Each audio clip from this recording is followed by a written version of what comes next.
Oh, we're going to have a show notes meeting. Yes, we are going to have a show notes meeting. Well, we're back for part 2. There's no part 1.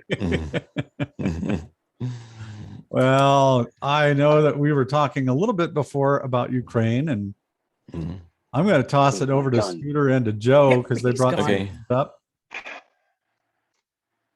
Well, we had kind of an interesting, I would say, start to a story about all the soccer players that are having problems over in Europe that the mainstream media hasn't even touched, not even touching it, but they're having a lot of problems with heart. I mean, these kids, basically, they're in their 20s, they're world-class athletes, they're soccer players. A lot of them have died literally on the field. They're having heart problems. They're being taken to the hospital in the middle of these soccer matches, and not a word about it in the mainstream media. Not a word. But we're getting we're getting a better body count of the dead Russian generals than we are of the World Cup soccer players. Yeah. And I said it as a joke, but it's not really funny. But it's true. I mean, it's really happening. And like I say, not a word about it, but it's going on in Europe, and all they all have the common denominator. All have gotten the jab, and these are having heart problems at a very young age, and we're not hearing a word about it. They're not giving us a lot of they're not giving us a lot of information about it, but we're seeing it happening. I mean, if you were to look at it, I mean, Google is censored. So if you try to look at this on Google, I haven't actually Googled it yet, but I'll bet you that they're censoring it. But there's I saw a lot of YouTube videos about it, and I have some contacts that are giving me some information and they live in Turkey right now. So they're in Europe. They're talking about it to some degree in Europe. So they've been sending me some text messages about it, but over here in America, nothing. I don't even think they've mentioned one player or one incident, have they? I haven't seen anything about it. I haven't. No, that's not the way the news is coming out regarding how the media, Western media right now, is covering World Cup soccer, because the United States may play a role this year in World Cup soccer. Who cares? And I get it. If you're a soccer fan, that's great. Good for you. But how they are deliberate, this isn't you can't say anymore this is accidental and they're erring on the side of caution, or they just didn't know. They're burying the stories. They're deliberately burying the lead, and anyone who talks about it is subject to being steamrolled and buried themselves in not only a figurative but now literal way. And not to jump off the World Cup soccer and the the Russian generals, a story popped in the last 24 hours that even I, as covering notes for my news show every night, I couldn't ignore. What's with the 24-year-old football player walking down the highway in the middle of the night? Was he on drugs? Was he drunk? Joe, I know you're more the sports of all of us. Do you have any data on that story? Nothing. All they're telling us is that he was hit by a car, and the NFL is in mourning about it. But as far as the details, NFL's direction went very weird, very quickly not a lot of information about it. It's like, who hit him, when was it? Who, what, when, where, and why. They're not saying a lot about it. They're just talking about how deeply, saddened they are and lost of I think he was only 24 years old. That's what in the skim I saw. I believe he was he a Steelers player or from Pittsburgh again, 24-year-old. Yeah. And okay. And he was in Washington. Nothing. You're right, really. Joe. No who's, what's, where's. How'd he die? What happened? No, the tragedy. He was hit by a dump truck. Oh, is that what it was? Okay. Yeah. He was hit by a vehicle, allegedly walking on the wrong side. Again, there's too many misreports. So how do we know what happened other than another, what could be interpreted what I was just describing regarding the World Cup soccer players? Suddenly people are having some very bizarre, how their death can be ruled a very bizarre accident. Right. Yeah, I think so. And having you not even be, you're going to that website thinking like that. No. The way you're reporting this begs the question, I would like to protest a little too much. That's not adding up. No, because as far as I can tell, I mean, the person that hit him has not come forward. They haven't come out, and we haven't seen the interviews of anybody crying and say, "I didn't mean to. I didn't see him," or Well, I did see the news this morning that the driver did stick around while the police were there. Okay. So, but do we know who he was, or what job he had, or what he was? I mean, do we know anything about this other than the incident itself? Because usually, not yet. Usually, they have interviews with the family and the neighbors and all this, but nothing. It's very strange. Yeah, I agree with you on that.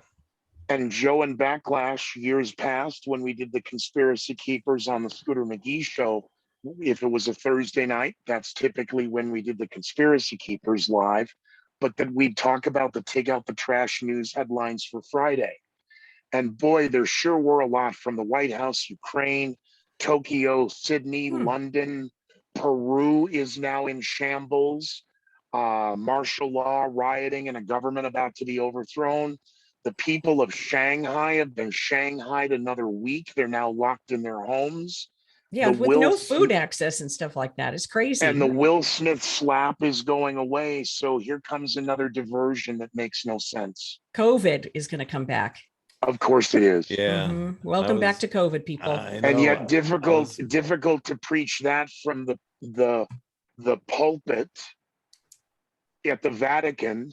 Pope Francis on Sunday for Holy Week, the Palm Sunday Mass, calling for world peace. Every pope does that, but he called for a truce. But for the fighting for Holy Week, can we have a truce? That's also symbolic. What wasn't was normally in years past when I watch Mass from the Vatican, you hear the Mass. You hear the crowd, you hear the sound, the wind on the microphone, they try and have you experience St. Peter's Square from television. And it really bothered me that there were commentators now for this Palm Sunday Mass, and that they were laying the groundwork for how sick the Pope is and what a hero he is for his age. Being able to be up there, like, again, almost like slapping that Biden can't do what Pope Francis can do and stand there for an hour and deliver a mass. But as you watched, I don't want to call him his aides because that's not the terminology in the papacy on stage for mass. But as they helped guide Francis from his chair to the altar, etc., he is very, very feeble at this point. I don't need the commentators telling me what a great job he's doing. He looks very frail and very, I don't want to say ill, but, Cardinal Ratzinger is still retired living in the apartment. Something's not adding up here. And in the same day, Queen Elizabeth giving the interview talking about her recovery from COVID and how she's still weak. They keep inserting that.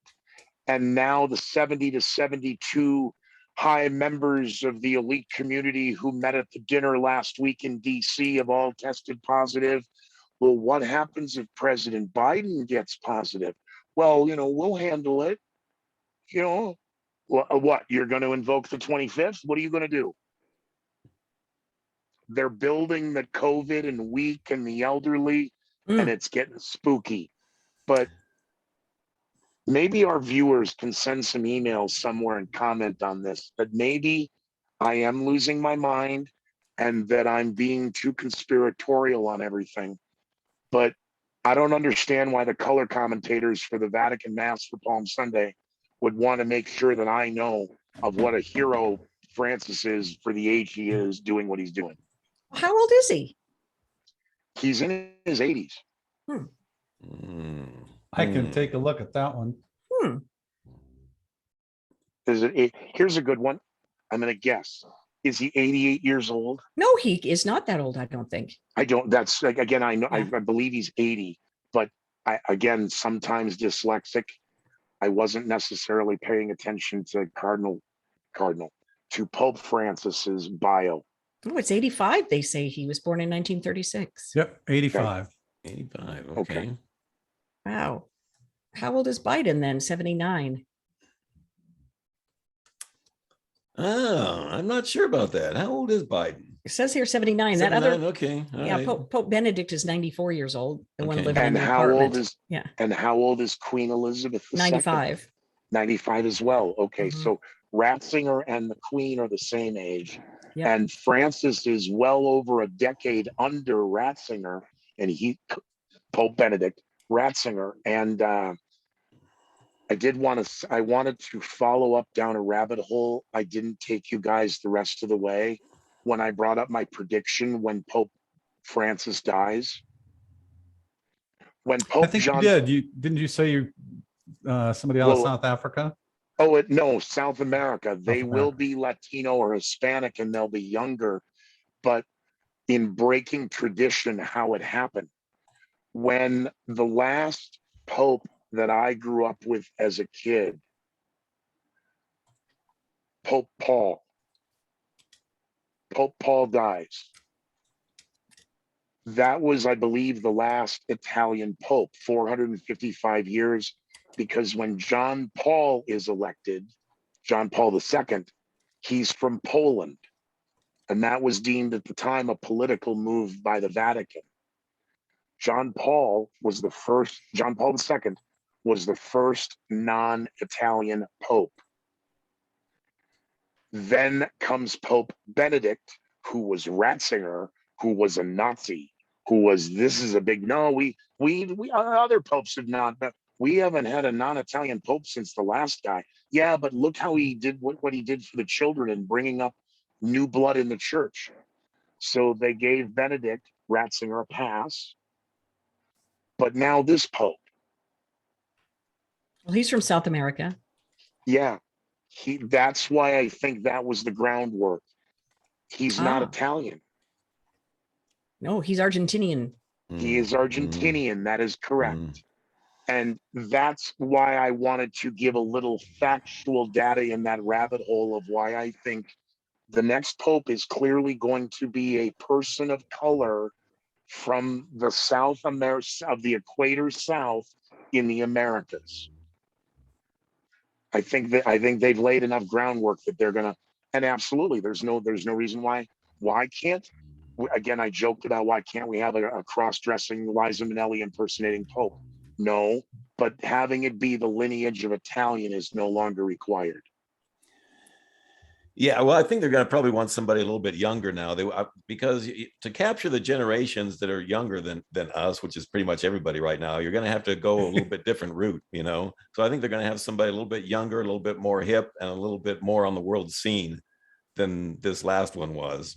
I think that they're going to have to go a different direction. They're just going to have to, because they've always been a player on the world scene as far as world religions go. And by the way, the Vatican has more records hidden in vaults underneath the Vatican than the Mormons yes, in the library too. They absolutely do. Yeah, I mean, we thought the Mormons were bad about that. The Catholic Church is even worse than that. I mean, they've got all kinds. It reminds me of what it probably looks like is in the Raiders of the Lost Ark. Remember in that last scene when there's a whole warehouse full of stuff down there? That's where I kind of picture what's underneath the Vatican. They've got all kinds of stuff under there. Are you kidding? They have the Dead Sea Scrolls under. They have every hidden piece of knowledge that was taken away. And believe me, they've got it all under there. Yeah, they do. They absolutely do. It's no different than how the Egyptians hide the secrets in plain sight of the tombs. They have all the information, but the general public isn't allowed to see it. And those that are allowed access in film crews for documentaries, they're only given very small bits of the true collection of the antiquities out of, for example, the Giza Plateau or the other ruins of just Egypt. And I forget that guy's name. The director he's in 99% of the documentaries. And that guy, I mean, talk about keeper of the royal secrets. That guy, every documentary he's on, he's blowing smoke right out his ears because the camera can't catch it coming out of his butt, of what they know versus what the public knows. Looks like there's a guy from the United States that's Papa Bile in line for the Pope ship. Sean Patrick O'Malley, that'd be cool. Oh, geez, good. Oh, I love it about Infinity Spirit. Something on that. No. You don't put an Irishman in charge of the Vatican. Are you nuts? That's some guy from South Africa. Sorry, I was just talking to my God. I think he's kind of busy, but Ixnay on the ICME in the Vatican Bank. Who will be the next Pope? 8 main candidates. I was joking that people are actually lobbying to run. Okay, it's very Jackie, political, sure. Who are the 8 candidates and where do they hail from? Okay, there's a French Canadian named Marc Ouellet. Marc Ouellet. Okay. A guy from Italy, Pietro Parolin. Let's see here. Oscar Rodriguez Maradiaga. Let's see where he's from. Let's guess. Buenos Aires. Oh, let's see. Honduras. Okay. Okay. Robert Serra. He is from Guinea. Okay. That would be, but he's, very dark skinned. Isn't it time to have a dark skinned Pope? Could be. It might be. That's within the political check the box category. Yes. Why I think they will be, I don't mean to say in your face Latino. No, they're going to have a tan. I mean, they're going to be a person of color. And I hate to bring up gender. It's going to be a guy. Sorry, Jackie, and to all the ladies out there, the next Pope is still going to be a guy. Christoph Schönborn from Austria. He looks. Yeah, no. He looks gay. I'm sorry. He looks gay. He's very, happy gay. Luis, guy from the Philippines.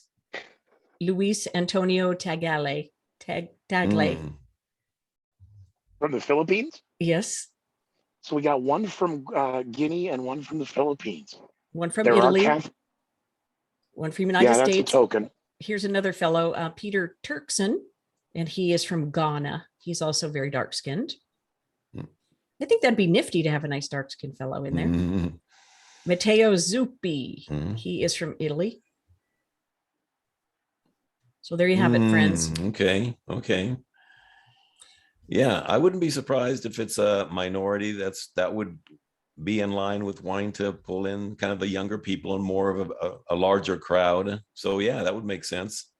They're all born in the 40s. Yeah. Oh, except this Pietro Parolin, the Italian. Okay. He is born in 55. Okay. Well, that would be definitely a younger. Yeah, that would be a good look? Candidate. How does he have that olive oil skin? Does he have darker skin? No, he just looks like any middle-aged fellow. He's got gray hair, gray eyes, gray skin, gray brows. Okay. What's the Irish guy look like? Let's see. Was he from Ireland? Hang on. No, he's American. Oh, yeah. No. What's he look like? He looks like you. Look in the mirror. Get out of here. You're an Irish American, aren't you? The last 4th generation thoroughbred Irish, which this is supposed to be red. And I'm certainly not supposed to be wearing a sweater all year round. But it would explain the alcohol, though. It does. Okay, they say about the fellow from the Philippines, he was also born in the 50s. It says that he is from a grow market in Asia to grow the faith. Okay. They say he's a goody two shoes, though. Yeah. This website is brutal. Can you say the name? Would you mind saying the name of the writer of the website that we could? It's italystart.com. italystart.com. Okay. And the article is Who Will Be the Next Pope? 8 main candidates. When was the article written? A year ago? I'm working on it. Oh, I know you are. A week ago? When did this come into the ether?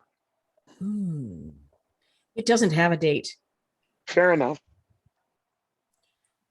You know how most articles in our papers have a date on the top of it? Yes. This is Italy. Smart people who watch this on the web can go look at the website and they'll figure out when it came up. It's not that big a deal. Jackie, I think I took the joke of Cardinal Pepe, and I mean, I just kind of made that up off the top of my head. Or did I? Is that already in the ether and I heard it and I wasn't aware of it? I sure was not aware that there was actually an article of a list, because I would have brought that up. Hey guys, we already got names of new potential candidates for Pope. And forgive me, maybe I, as a kid growing up Catholic, and this was different. But Joe, you and I were together the last time we had a dead Pope. Right. Harmon wanted to do the gag with the smokestack. So, but it would be only at that moment, once the Pope was dead, did anyone even think to speculate who could be next?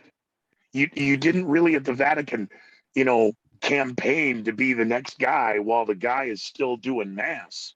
That's on my planet. I thought we didn't do that. There's two black guys, and the big rage is who becomes the next Pope. Will he be the first black Pope?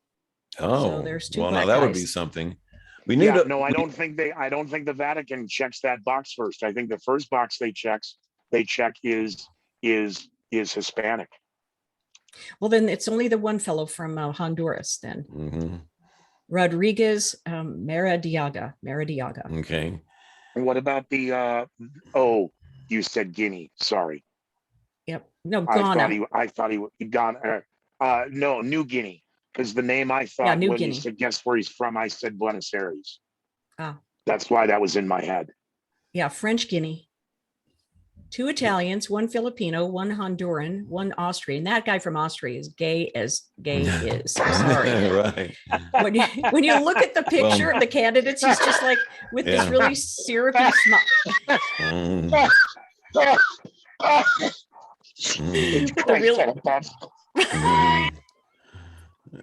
We lost him.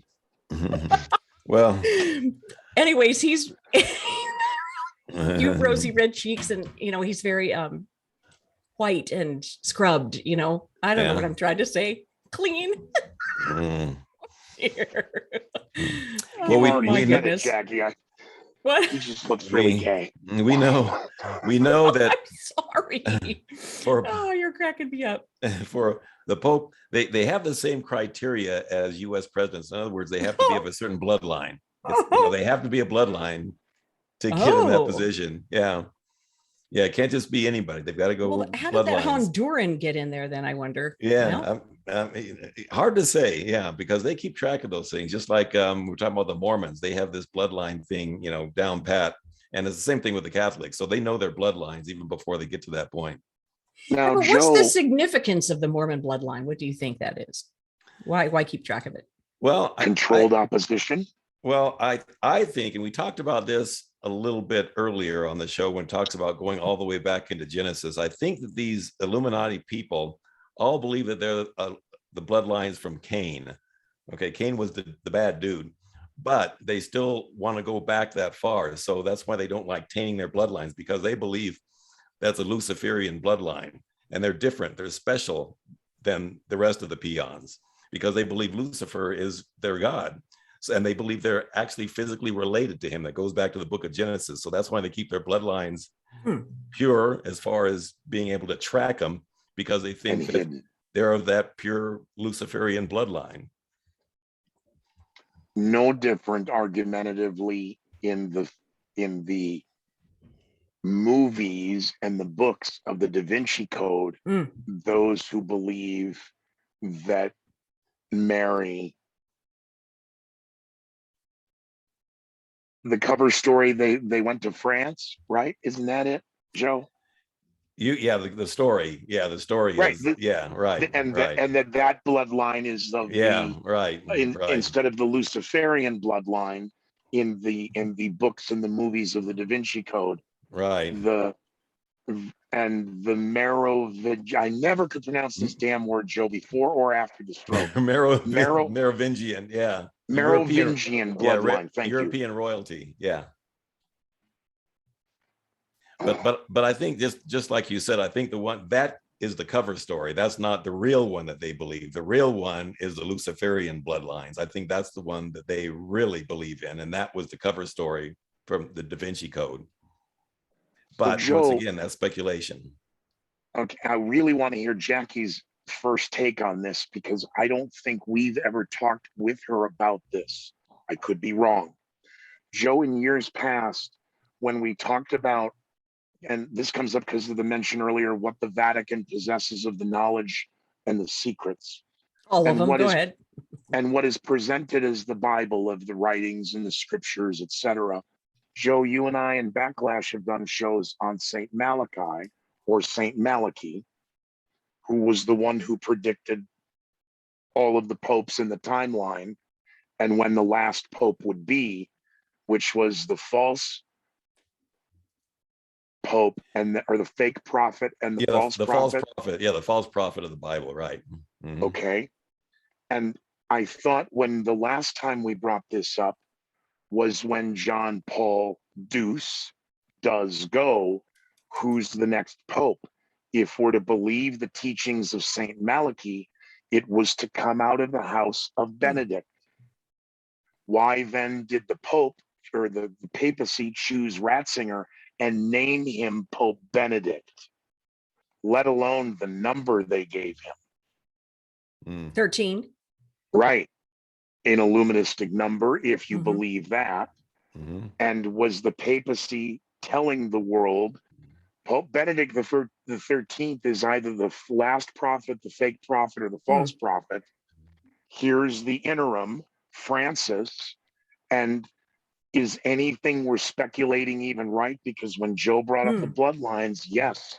And again, where was Mitt Romney born? Mitt Romney was an American citizen, but his family was in South America. And where did the Nazis go after World War II? South America. I mean, there's a lot of strange things out of South America. In Argentina, that's where the Nazis fled to, and they got asylum. You know, they in Argentina from World War II. Yeah. Well, that's where Francis is from. Yeah, right. And we're coming out of the 40-year anniversary of the Falkland Islands, and I don't mean to be a joke, but that was in the wake of the Jonestown massacre. And there were still stories of cover-up of what was going on with the CIA experiments at Jonestown. Yeah, right. And what was really the cover story going on behind the Falkland Islands. Yeah, because you're right. So, I mean, and that's 40 years ago. And are we being told the truth? No. What the government and the media are now trying to spin is this is how the US used propaganda during the Falkland Islands War versus here's how evil the Russian propaganda is now. And look at the victims of Russia. I mean, propaganda is just that. It's either white or black. It's all gray. So it's either pro or con. There is no neutral. And who's driving it and why? You're pushing a fake narrative so you can discount everything in plain sight. It's misinformation. It's disinformation. You're a racist. You're a bigot. You're a xenophobe. You're a QAnon. It immediately allows compartmentalization without allowing critical thinking or thought, or I mean, the sharing of thoughts. Yeah, I mean that's not what they want. You know, they don't want critical thinking. You know, that's the last thing they want is for us slaves to have critical thinking and to figure things out. As a matter of fact, if you really think about just the average person and what they talk about. Hardly anything anybody says is an original thought that comes from them. They got it from someplace. It's some kind of propaganda they got from TV or from movies or from something. I mean, when I talk to people about this whole thing about the jab and about the COVID, I mean, really, I'm just listening to what they're parroting from what they've heard on TV. And that's it. There's no original need thought. Another booster, and there's no critical thinking. None of it. Yeah, they are just literally parroting what they've heard from TV. I mean, that's how effective this propaganda machine is. Backlash, are you there? I'm here. Just I know. I'm wondering how Jackie's doing as well. I'm good. Oh, good. Backlash, how are we on time? We've got about another 10 minutes. Okay. Today is 4/11/2022. There's an allegation the world may be changing in the next 24, 36 and ad infinitum hours regarding celestial events and astrology. Do we dare ask Jackie to tell us? Ow, Saved by the Bell. Just kidding. Oh, dear Jesus, H. Christ, let's see. I was looking up the age of Aquarius, and it's long. It goes long. But what I can tell you is tomorrow is a conjuncture between Jupiter and Neptune, a conjuncture. Okay. And the next time that those two planets conjunct is in 2188. Oh, wow. So okay. It's a long time away. Now, that's 165 years. Yes, 155. I don't know if it's Jupiter in Neptune. Okay. Or what it's called. Okay, the significance of the Jupiter-Neptune conjunction, according to astrologers, Jupiter and Neptune are dignified or in dreamy parts of the sign of Pisces. Expansive, lucky, optimistic Jupiter calls Pisces its home planet. Neptune is the planetary ruler of Pisces as well. April 12th is the conjunction. Wow, even the dang Today Show is writing about it. Okay. Oh, wow. Okay. So, and what can we expect as lay people? The planetary rendezvous will spark a surge of creativity, making us want to make tangible the visions in our head. So, time for imagining. Time for manifesting. Okay. Okay. No, I don't think guys think it's interesting that all the planets we're talking about, Jupiter, Neptune, Mercury, they're all named after gods, little g. They're all gods. All the Apollo project, Apollo, Mercury, Gemini, gods. Yep. All this stuff has to do with gods, little g. I think it's very interesting. Well, if you're a primitive person and somebody comes from the sky in an airship, right, you're going to call them God. To them, it would be. Yeah, to them, it would be. Right. Yes. Right. Yeah. That is just interesting. You're right on that. Mm-hmm. Wow. Okay. Okay. Just like in the movie Apocalyptico. Anybody remember that movie? I think that's a fabulous movie. Okay. So when the natives are standing there looking at the Spanish arriving from the shore for the first time, everyone was like, we want to go to them and give them our gold and all that stuff. And they did at first and wanted to make friends with them. Then they got smallpox and every other dang thing that the sailors brought in. And then the next time there was a big wave of Spanish, the natives went closer into the interior. They're like, no, they are not gods. They are not our friends. So I can imagine that's the case in all these ancient. Yeah, I think so. Peoples, they're like, exactly. Oh, wow, look at that nice UFO. And they're beaming down and they're living for 12,000 years to rule us for 12,000 years. Right. Now, right. Or 144,000 years or however long they used to live. Jackie, you open the door on this one. So in this now celestial conjuncture, yes. and a hopeful or possible awakening of creativity and self-reliance. Is it not, am I the only one who notices now how many military UFO stories are suddenly popping out? You know, the fighter pilots acknowledging this, and the aircraft carrier saw these lights, and we have photos we can't explain. So because the latest is the mystery cloud over Alaska. Backlash, Google it. There's because you're the expert in the avionics department here on the show.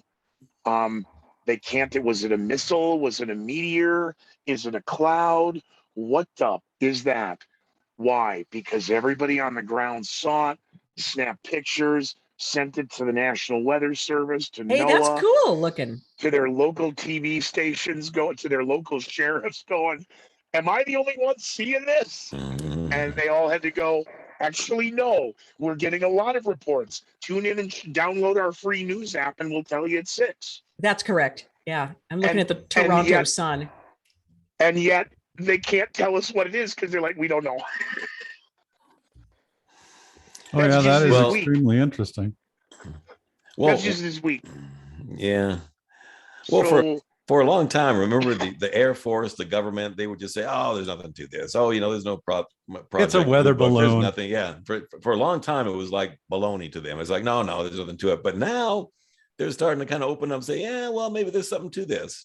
That's the plan, because possibly with this celestial conjuncture, could we be seeing a release of contact? Here's what it says. Ready? Okay, go ahead. Mm-hmm. It's a vapor trail. Swamp gas, we vapor see trail. It because of the swamp gas. Yeah, the swamp gas got the way. Okay. Sorry. Are you looking at that backlash? There's no way that's a vapor trail. People are saying it's a Russian missile. It's a UFO. It's definitely not a vapor trail. That's what they're saying. It was a vapor trail from a commercial jet mixed with light from the rising sun. That thing is not light from the rising sun. It looks like a squid. Yeah. And it's too dark. It's either one of you, unless Joe is looking it up right now. And it's really thick. It looks like a snake. Make sure that Joe has a picture of that when we post this video, that's what we're talking about. All right. Okay. And yeah, I saw that story because I ran that in the headlines, and it'll be on again tonight on the nightly 1 a.m. show. But experts cannot agree on what that is. And so at least Backlash, you confirm it. Yeah, that's not a vapor trail. That's it's a nice try. It's not what that is. It's clear that we know what it's not, but they can't or won't tell us what it is. Yeah. Yep. The Toronto Sun newspaper says, yep, for sure, it's a vapor trail. That's what we're. Depends on what kind of vaping you're doing, I guess. I suppose so. Right. Jiminy crickets. Yeah. What vapor is coming out of that tail of what aircraft? Yeah. Or again, a meteor. That's again, I don't have enough data points to know what it is. I know what it's not. Troopers believe the photos and videos showed a contrail from a commercial jet combined with the rising sun, which together caused a unique atmospheric sight. That's almost crap. That's almost textbook what they tell us chemtrails are. It's like they're using the same narrative. Unbelievable. No, that must be why. Yeah. Oh crap. Well, yeah, right. I know. Outside voice. I know. But they are leaving the door open, not in that story, but they're still leaving the door open. We're seeing more and more to where it's like, yeah, there's something up there that we really don't know what it is. We really can't explain. Eventually, they're going to come out and say, yeah, they exist. I think we're getting set up. I think that's the last great deception, is the alien UFO deception. I mean, how would it change? How would everybody think change if they absolutely came out and admitted, yeah, these things are real? What that would do? We would never trust. Hopefully, the world at that moment would never trust an official again. You have outlived your usefulness. Goodbye, Judge Dredd. Take the walk of shame. Goodbye. You're done. Well, yeah, it would collapse. Yeah, it would collapse. Yeah, well, that's what Brookings says. I don't believe that. I believe at that moment in time, as we've talked before about, could we be civil in a true civil war and break away? Yeah, we don't need to stone you to death. The entire room, the entire crowd needs to turn their backs and walk away. We're not listening to you anymore. We wipe our hands with you. You have lied to a level that we are no longer going to. We will be civil and not execute you at dawn. You have till then to get out of our sight. Think about 70 years it's been going. This is more than 70 years this has been going on, right? That the UFOs have been present. And if they think about the older knowledge that's older than that, why do you think they burned the library at Alexandria? Why do you think that they, tortured and and maimed and tore apart Qumran, where the Essenes lived outside in Judea. I mean, because that knowledge is super dangerous to those who want to control us. Yeah, that's true. Absolutely. So just think about it, just as an example, the Catholic Church, because we were talking about that.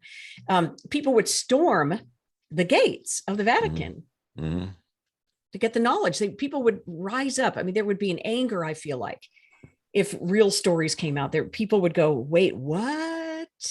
Yeah, we need to know. And everything would change. It's like, boop, boop, this would fall away, that would start, this would end, this would, every single thing. There would be no trust left in any institution. I hope it happens in our lifetime. This awakening period, Jackie, is there suggestion it could go that far? I don't know. I'll research it for you, but all I know is that it's an era of manifestation right now. Tomorrow's the conjunction. I just looked it up. The age of Aquarius, the ages last for 2,000 years. So the age of Aquarius started at the, not the vernal equinox, but the autumnal equinox in 2020, and it goes for 2,000 years. Oh, wow. Okay. Long time. Okay. Or at least that's one of the sources I was reading. So that lasts a long time. So we're in the age of Aquarius, people. Okay. And we're entering a time of Aries, or a period of Aries. We are. Aries is dominant, but we're at the Jupiter and Neptune conjuncture. Let's see here. So good, the little article on the Today Show. I'm sure they whitewashed it, though. Just the same way the Bible got whitewashed during the Council of Nicaea. But I digress. The Today Show address President Joe Biden as Joe Biden. The female on the morning show there. Doesn't call him President Joe Biden. Nobody does. The last time the two planets met in Pisces was in 1856, and the next time it'll meet again is in 2188. So it's a cosmic event to harness energies. Okay. Go harness your energy, people. Right. Wow. And we just had recent solar flare activities that allowed for the northern lights. Today is Monday. Last Thursday, Friday, and the Friday, Saturday, it was that Friday, Saturday night, the northern lights were visible out at the Pawnee grasslands. Cool. That far south. Typically, you go to northern Minnesota to see them. I didn't drive out, but a couple of people did, and the northern lights were visible from the Pawnee grasslands in what would have been if today's the 11th, it was that first weekend in April, last weekend. Not the one we just got through, because it's starting now Holy Week. Okay, you're going to love this. The energy is going to be around for a month or so, but this is a time to open up your intuitive side and marveling at our connection to the world's mysteries. Just talking about the information under the Vatican. Right. Yeah. Good times, folks. Interesting. Because the controllers are taking advantage of this. Exactly. They're manifesting their big data piles. Yeah. Right. And argumentatively, then acting as a countermeasure to prevent our awakening. Do they, you mean? The controllers? The controllers then understanding what could happen to us. Argumentatively being the counterweight to prevent awakening, because we're being directed elsewhere and focused elsewhere. Oh, for sure. They have been all the fear factor from the beginning of time, right? Yeah, that's what their goal is, and that's what they want to do, and that's what they're always attempting to do. But they'll never have complete control. They'll never have that. They can't control everything completely, or else they would have done it by now, because we still have power that that they want to snuff out. But they can't do everything exactly the way they want to do it all the time. They're not gods. No, they want to be, but they're not. Well, hopefully Shanghai fails as a beta test and is not coming here anytime soon. Well, because that's a really frightening story. They do. What if those kids all went down the elevator and went out on the street? Those kids in those apartments that are yelling out the windows. What would they do? Shoot every one of them? Is it Tiananmen Square? I mean, what? No, it's Tiananmen Square squared. Again, if you quote former president, Vice President Joe Biden. I don't know. I really don't know where Shanghai goes next. I never thought it would now enter a fourth week, and maybe it's something we individually kind of go down rabbit holes and look at. Maybe it's something we talk about next week, because you would certainly think at this point, by this time next week, the people of Shanghai are going to have done something. And then how does the government and the military, how do they respond? I don't know, but I don't think this ends well at all. Well, if I was one of those people and I was stuck up there in that, you guys, I would be the first one down on that street. I know. But I would, or I'd jump out the window, something. And the drones flying overhead, giving commands for the people. Yeah, shouting at people, for crying out loud. All right. To silence your soul's thirst for freedom. Yeah. Oh my God. So how long before the voice drones just become weaponized drones? Well, they probably are. Well, who knows? Really, who knows? Yeah. I hope I'm wrong. I hope I'm wrong about it. Well, they have technology at least 50 years before we have it. They've had the internet. They've had the internet for a long time, just like it is right now. They've had this for at least 50 years. I mean, that's scary to think about. But they needed it. They needed the internet, because if they're going to bring the world together as one, they needed the internet to be in place. Now, they also know that there's some danger in the internet, because now we can start talking about things, but they're still not real worried about it. They censor things. They put their disinformation agents out there, which they do. But there is a little bit of a drawback to them, because now we can talk to people that we wouldn't be able to talk to before. But what they're using it for is still going to be such a bigger issue. They're not really too worried about that right now, I don't think. Yeah, it's kind of, I just came up with an analogy. It's kind of like walking around Walmart. So you go to Walmart and everything is bad for you, pretty much. Fake, plastic. The fashions are from the slave trade fashion industry, the dirty chemicals. Everything is chemical. If you ever walk through, it's just a plastic jungle in there, except for way over there. They do carry some organic produce, but it's way over there in the, organic section of the produce section. Just a few things, just a few select things. They do carry some organic things on other shelves. But it's just, that's, we can find it. It's the same thing with technology. We can use it, but it's also a plastic world. Everything is upside down. Everything is fake that you find down here, except for our relationships, Right. Absolutely. And our ways to stay connected. Right. So, so they really needed that. They needed the world to be connected. So they released the internet at the proper time, because they've had it for a long time. So I think people think that that technology just came out relatively recently. It didn't. They just needed it at a certain time to put it out there. Sure. Speaking of time, why don't we wrap this up for Backlash? And ladies first, Jackie, how can people find you? JackieSelby.com or Jackie Selby on YouTube. Yay. Backlash, they'll find you under your desk? Under my desk. Okay. Holding my wubby.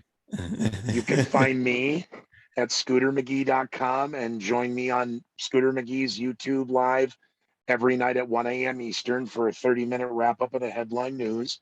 Joe, how can they find us? They can find us on theconspiracykeepers.com and theconspiracyzone.net.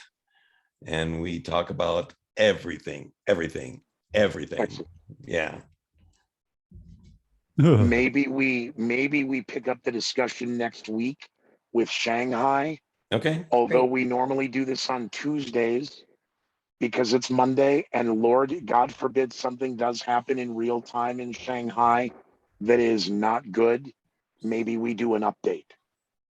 I mean, if Shanghai literally pops on the radar, maybe we should come back and do another one. But hopefully in a week, we're going to know a lot more about Shanghai and what they're trying to do elsewhere. Yeah, absolutely. We'll do that. I'm up for that. Okay. Sounds good.